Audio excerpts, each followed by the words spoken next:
lost dog. A lobster-colored Englishman in a black and white soccer shirt clapped and began to sing, "Tsunami! Tsunami!" A posse of Germans were 20 yards away. Patrese ran over to them.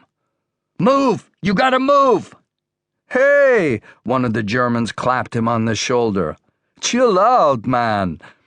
There's a tsunami coming." "Tsunami? Tidal wave."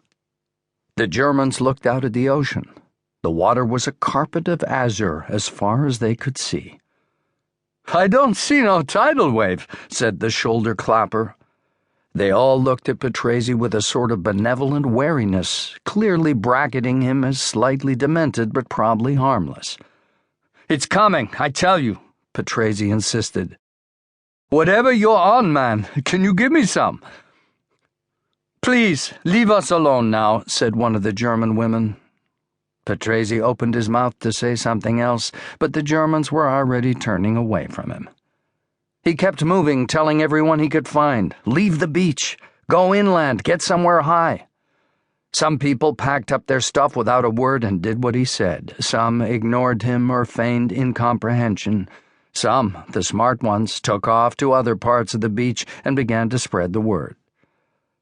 A white crescent on the horizon now, awesome in its grace and beauty. For a moment even Patrese stood spellbound, watching as the crescent began to grow. Then he ran. Behind him the tsunami reared up, an angry cobra of seawater. It flipped a fishing boat over and swallowed it whole. Urgent voices round Patrese, a dozen different languages and all saying the same thing. "Move, run, keep going." Katie was standing at the entrance to the hotel wearing one of Patrese's t-shirts over her bikini.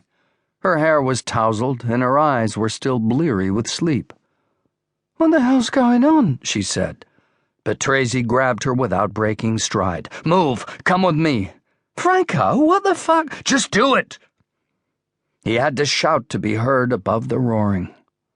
The tsunami smashed through the swimmers who hadn't managed to get ashore in time and raced up the beach with murderous intent.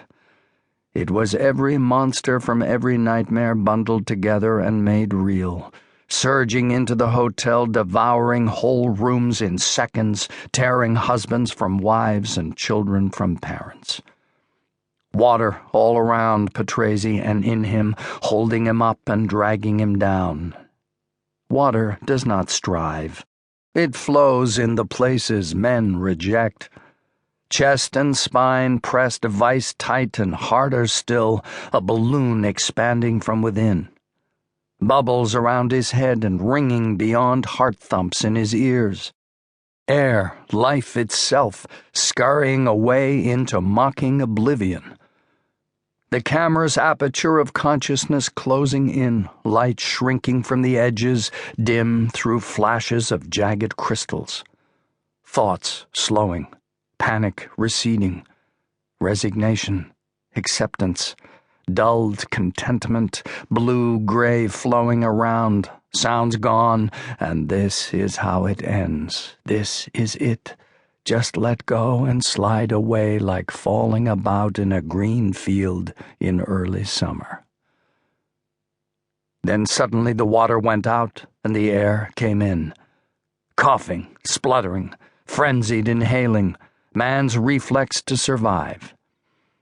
Patrese opened his eyes and saw that the tsunami was gone, pulling itself back out of the hotel and down the beach.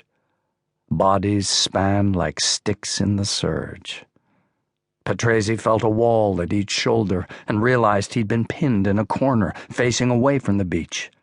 Blind chance. Anywhere else in the room, he'd have been swept straight back out to sea. From the dining room upstairs came voices, giddy and shrill with relief. Patrese climbed slime-slippery steps and looked around the room. 24 people, he reckoned. The quick ones, the lucky ones. Katie wasn't among them. New Orleans, Louisiana. It could have been very romantic. Private room.